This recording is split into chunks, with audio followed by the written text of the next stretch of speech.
Hey, it's Timothy. I'm excited about being with you tonight. I think we have some really great things in the Lord I want to share with you, and I believe it'll bring change to your life. I just need you to pay attention to what I'm going to be saying because it will change your life. It changed Abraham's life, and what we want to do is out of Romans, the 4th chapter, talks about the father Abraham, or Abraham, the father of faith. And so Abraham is known as the father of faith. And if we can figure out what the father of faith has done, then that helps us to be able to stand and do the things that the Lord wants us to do. And so as we go down this path, Abraham was fully persuaded that what God had promised, God was able to perform. And so what happens in life is that we become fully persuaded that we are broke or that we're sick. I mean, fully persuaded. And we become fully persuaded.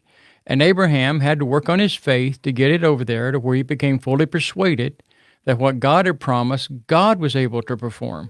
But the key is getting fully persuaded. Now, sometimes that can take some effort.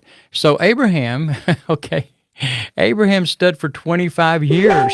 Now, most people are not going to stand for 25 years. I mean, and God had promised him a child and told him he'd be the father of many nations. He starts with him in Genesis 13, and Abraham was started when he was about 75 years old. And so here is a man who stood for 25 years on believing he's going to have a child. Most of the time what happens when people are working on making a baby, they go get that little thing out and say, okay, I'm not pregnant yet. Okay, it's only been 10 minutes, baby. We got to let that conceive. We got to let some conception happen. And so what brings the change then is learning how to do what Abraham did. If we can figure out what Abraham did or what God showed Abraham, then we can get our faith turned on. Now, I would not have chosen the method that God chose to get someone to be the father of many nations. But God is God, and God knows what he's doing. And I evidently, in my own natural mind, I don't know exactly what to do, but I can follow God's example. And so what happens is Abraham had to stand, though, for a long time, and that's what I want to get across to you. In fact, Ephesians, the 6th chapter, says, doing all to stand and then stand therefore. Some people stand for about 2 weeks and they're done, okay? Abraham started when he was 75. God took him out there in Genesis, the 15th chapter, and takes him in the 5th verse and says, come out here. Take him outside. Actually talked about God took Abraham outside, and he showed him all the stars. And he told him, I want you to you count those. Those are your children. So what he done is he had him to count the stars. Now we find in Genesis, the 13th chapter, he had him to count the sand. And the 17th chapter, the 22nd chapter, God is telling Abraham, having Abraham to count the stars and to change the image on the inside of him. In other words, start to believe that he's the father of many nations, okay? So, and he's talking to Sarah, and I'm sure that Sarah, he said, listen, God is, we're going to be the father of many nations. I'm sure that they become wore down at some point thinking, okay, this is the year, this is the month. In other words, if you're looking at natural circumstances, you'll start to go and have faith in that. And that's what will persuade you that you get fully persuaded that you're sick, because you start to look at natural circumstances instead of looking at the promise of God. You've got to learn to focus on the promise of God. And nobody said that was easy, okay? So what happens is that you get started down this path on the promise of God, and sometime circumstances are still the same until it starts to manifest. In fact, we find that Abraham, when God finally told him, so Abraham gets down this road, okay? They're trying to have children. I mean, I'm sure after 12 years, I'm sure that Sarah was aggravated enough, okay, we're going to, baby, I feel this is the year we're going to have a baby. We're going to get this all lined out. And then, and she didn't become pregnant. I'm sure after 12 years, thinking every month you're going to have a child, every month, is you're going to, or 2 or 3 months, you're going to know you're pregnant or not. And she's not having any children. 4 or 5 months ago, we're not having any children, not pregnant, not having no change in their life. Nothing changed on the outside. And so somewhere about 12 years in, Sarah takes her handmaid Hagar and gives her to Abraham, and Abraham has a child, Ishmael, has a child named, and he names him Ishmael. Okay, it's where the Arab nations come from. In fact, if you know where all the Arabs came from, they came from that particular child. And so, and obviously there's a reason, obviously your Hagar work, I call it your Hagar work. In other words, I will always come back and haunt you. So all the Arab nation, if they hadn't had that child, we probably wouldn't have no Islam. We probably wouldn't have a bunch of, things going on around the world that maybe shouldn't be going on, okay? because the biggest percentage of the Islam comes out of the Arab nation. And so that's where the Arab nation came from, was through Ishmael. So Abraham then has this child, Ishmael, and God told him to count the stars and count the sand, because what happens when you don't have solutions, it makes you depressed. When you got problems that you don't have answers for, it will depress you. It brings your emotions down. It's hard to get excited. It's hard to have faith. It's hard to have joy. It's hard to have any kind of good, positive outlook for the future, because you're feeling down, because you're depressed. That's what depression is. You get down. So depression then is based on having problems without solutions. And so to change this area, then what God did is, during the daytime, Abraham couldn't look up. All he could do is look down. So when he looked down, he could look at the sand and say, these are my children down here, okay? These are all children. And then at night, when he couldn't look down and see the sand very well, he could look up and see the stars and start to count the stars and say, these are my children. That's what God told him to do. And Abraham was doing it to a certain point, okay, to a certain point. But you got to realize, when God starts talking to Abraham about having a child through Sarah, Abraham fell on his face and laughed at God. Abraham laughed so hard at God. Now, God doesn't record that over in Romans, the 4th chapter, and neither does it in Hebrews 11 chapter. Hebrews 11 chapter is known as the heroes of faith, the heroes of faith. Goes through the process about Abraham, and he doesn't even do it in Romans 4. It said he didn't doubt God. Well, I'm looking at this, okay, in the natural, he doubted God because he fell on his face and laughed at God. It'd be like me telling you that you could be worth $5 million or $10 million. You'd fall on your face and laugh about it. In other words, if you'd say you'd think that'd be hilarious, because you're thinking in unbelief, it won't work for me. It won't work for me, and you fall down on your face and laugh at God because it won't work for you. It'd be like me telling you could get out of a wheelchair, and you'd laugh about it and fall on your face and laugh because you think that's impossible. In other words, the reason that you're laughing is because it's impossible for it to happen for you. And that's what Abraham did. Okay, so I look at Abraham. I'm thinking, okay, God tells him he's going to be the father of many nations. You know, they had been working at this, having these children, you know, trying to have children, because God told him, you're going to have children, okay? You're going to have children. Your children are going to be numbered as the stars, and your descendants, and they're going to be numbered as the sand. They're going to be numbered. That's how many you're going to have. You won't even be able to count them.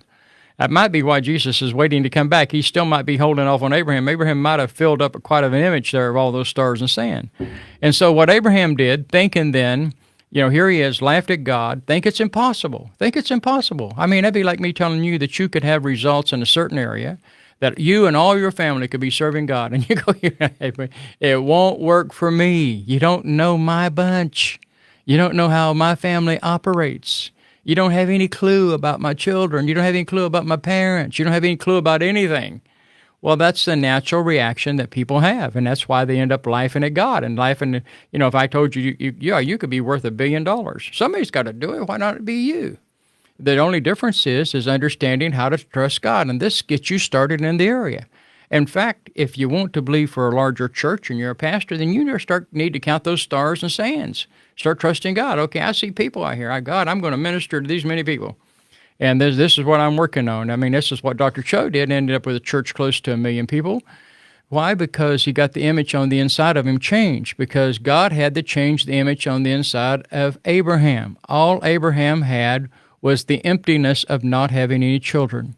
When they walked through the village, everybody else had children, but not Abraham. When they got home, there was no play equipment. There was nothing in the house that would signify that they would have children.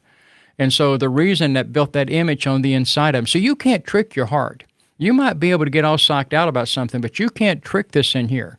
This subconscious mind, also known as your spirit, you can't trick that. Whatever you believe in here, and that's the good part about this, if you can get this turned around in here, this will work when there's doubt in your mind.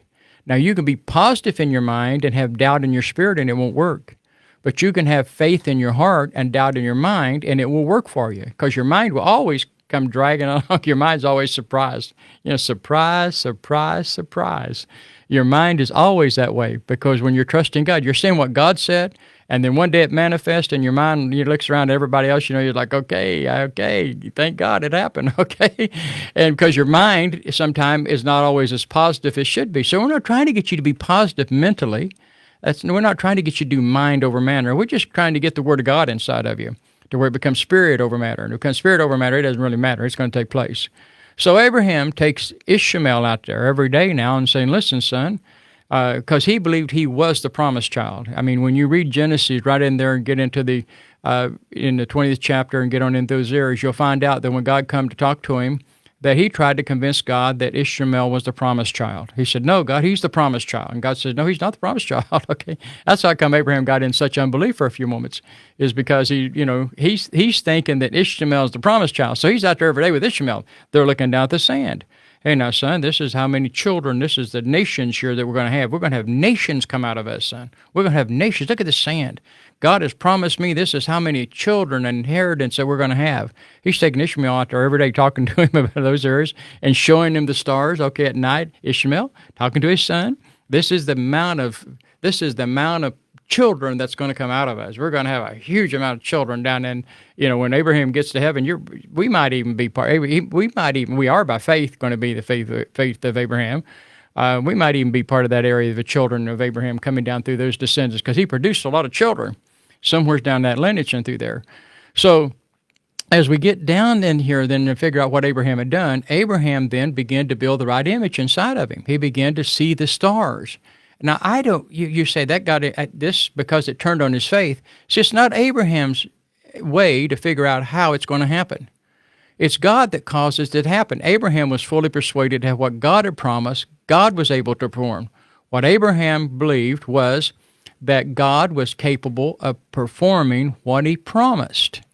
God performed what he promised, not you, but God. That's what Abraham was fully persuaded that what God had promised, God was able to perform, and that's what you want to do. You want to get your faith turned on. Again, we're not trying to do mind over matter. We're not doing some of the craziness by trying to get you all mentally hyped up here mentally. Well, I'm positive, because again, you can have doubt in your heart and it won't work. And so basically what you're doing is you're learning to say, God, you said I'm the father of many nations, and I'm looking at the stars, and you start changing that image. So when Abraham walked out there and had been depressed before when he walked down through the village, now he has something to change the image on the inside of him. He can look down and say, man, these are our children, and then look up and say, these are our children.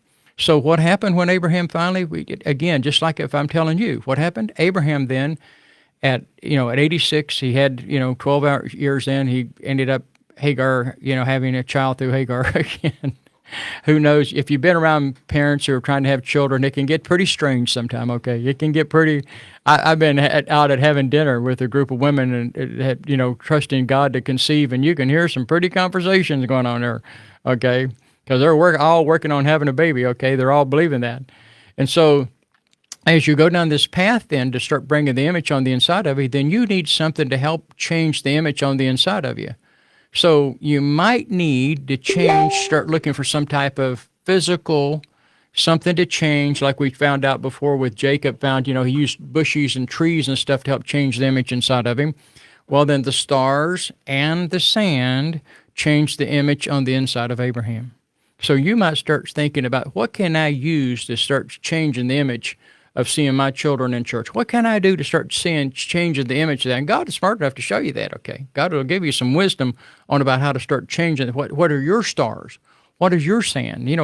If I was a pastor, I'd start, seeing that congregation full. I'd start seeing people lined up out the door, can't get in the door. I'd start seeing 5 services. Well, I just way out there. It all depends how many people we want to rescue from going to hell. So let's come back to Abraham then. Abraham was fully persuaded that what God had promised, God was able to perform. He stood for 25 years. Most people stand for 2 weeks, 3 weeks. So once you make a decision, you're going to stand. Then Ephesians, the 6th chapter, talks about in 13, 14, doing all to stand, then stand therefore. So once you make that decision, you're going to believe you receive it. And that's what this book is based on right here. Coming here to very closely here, getting to the end of our night here. Imagination, how to use living visualization for changing your life. And, we go through the process that the 5 little step formula in there. You find God's promise. You have to find specific scriptures, because it's the scriptures that give you the faith. Then Mark's Gospel 11 chapter, you believe, you receive it when you pray. Then step 3 is doing the thing of Abraham. Abraham called those things that be not as though they are. That's what God did. God called those things which be not as though they are. Now, I'm not talking about lying, because people lie for different reasons. I mean, People lie for self-gratification. People lie, when you go back and you study Plato and you study some of the great philosophers back in the Roman era, you get into those kind of areas, and Socrates and Plato come underneath him, and then you get out there, you find these people in there in that area. Aristotle, which later on, who tutored Alexander the Great. You get into these people, these philosophers, they believed that a little lie would alleviate a bunch of pain, then it was okay to tell a small lie. Well, that's not the case. We're not trying to lie. I worked in the sawmill with somebody and say, you want a boat? I got a boat, I'll give you a boat. Be in the lunchroom and somebody saying, I'm going to buy a boat, just a fishing boat. And so I got one, I'll give you. Then the next week, I loaned it to my cousin. My cousin sold it to somebody or gave it to somebody or somebody stole it. Always come up with an excuse why it doesn't work. Okay, they're lying for self-gratification. They're looking for attention. Makes them feel better. Sometimes when people feel inadequate, they'll lie to help their own self-image on the inside of them.